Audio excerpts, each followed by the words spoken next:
Hello, my name is Isabel Agol. I am an artist, I am a producer, I am a creative. In the art scene, I decided to go into leather, making accessories for interior, but also fashion accessories. So what pushed me to leather?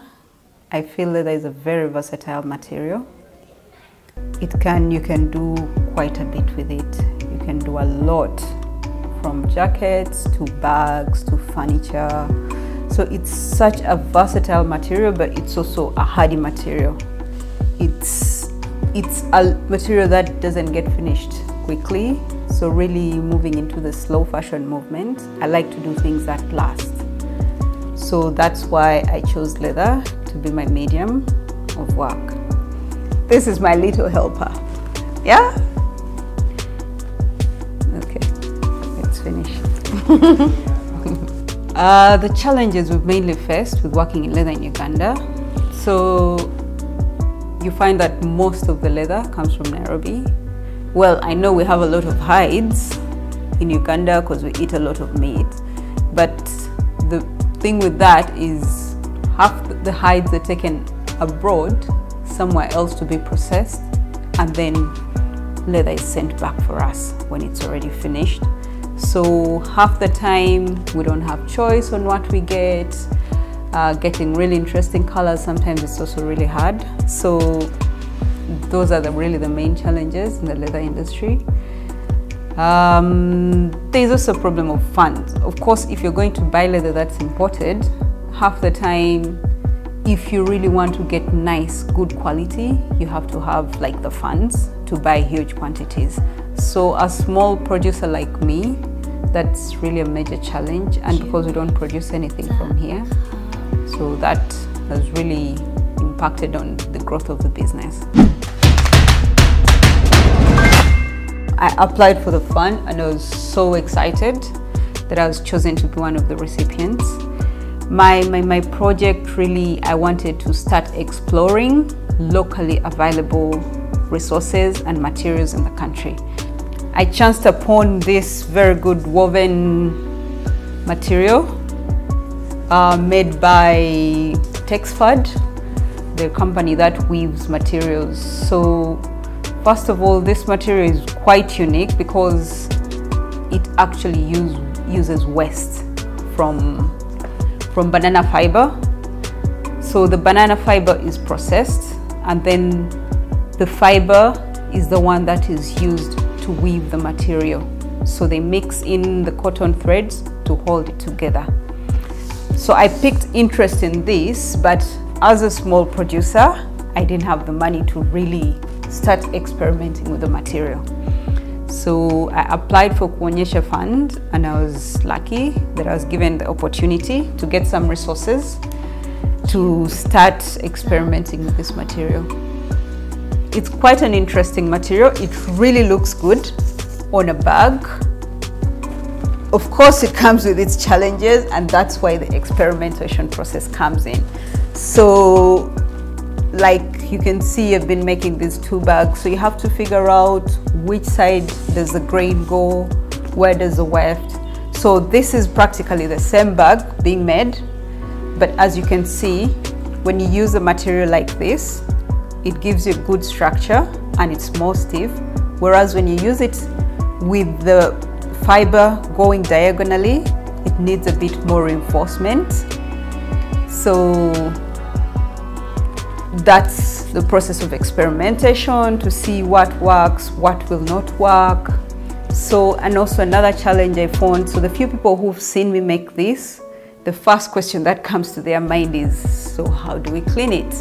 And well, I also haven't figured that out, but let's first make the bags. Once we can know that we can use the material properly, and then we'll see how do we waterproof it, how do we avoid it from getting dirty, and how do we take it out to the world. Yeah, so I got a few meters from Texford. They're the ones who weave the material. So my work is really basically to see how do I mix it with other available resources like leather, cow horn to use as accessories, because accessories also come from abroad. So how do we get the raw materials that we have and start using them with our products? So that's basically why I got this grant. So I find people coming to me and saying, oh, Isabel, I want you to make me a bag. How much is it? And then I quote, well, they're for sale. And then I start quoting to them, and then I tell them, so first I have to design a bag, and there's a cost to that. And then they all get agitated, because before you make a bag, or before I make my bags, I have to have a template. So making the template really helps me to figure out what works, but also later, if there are any changes to be made, then you can make it on the template and make another bag until you actually figure out, okay, now this works, and that's the process. So now for making these bags, so first of all, the material alone is challenging because it rips, it's not a tight knit material. So the fibers easily fray. So I have to figure out how to work with that. So that's why I've decided, so I'll border it with leather to make it a bit more firm. And then use leather handles as well, because those are handled a lot. So that will help the bag stay clean and beautiful for a longer time. And then just put the pieces together until the bag comes together. Of course, there are some reinforcements where I'm using a layer of material. So to make it a bit more sturdy so that it holds firm. I came across a product called Pinatex made from pineapple fiber, which I think is really in the line of banana fiber as well. And really, by starting to use this product, maybe other people will see the value of the banana fiber, and research on it will continue until we get this product into the global market as is, but also in a more refined form like Pinatex. So that's really my inspiration for working with this product. My advice to artists, being an artist is like, it takes patience, really. That's all you have to have. You have to have a lot of patience, and don't look at your product as money. Oh, I'm making this, it's going to make for me a lot of money. Because half the time, most times when you produce a product, it might not sell. But if you have the passion and you get support to put it out there, and then with time, people will understand and say, oh, maybe this is something we can use, and then they'll get to use the product. But it's not like we go out to make a product, oh, I really want to make this. It has to sell, because that's a gamble. We all don't know what will sell. But once you make something and people appreciate, and then things just start working out for you. So my company, Naroho, our dream is really to empower youth in this country to produce amazing products. Things that get out of Uganda and people are like, wow, was that made in Uganda? I've had people come to me and they're like, no way, these things are not made in Uganda. You brought them from Kenya.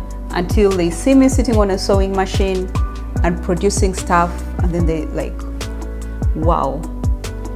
So I really want to train young people who we can work with to make sure we produce things to global standards and just have exports flowing out of Uganda and make the leather industry, the raw material industry in Uganda really big. Because what we've also discovered with the challenge that we've been through, COVID-19, everything was under lockdown, I couldn't get leather, I couldn't get buckles, I couldn't get, basically all my supplies were shut down.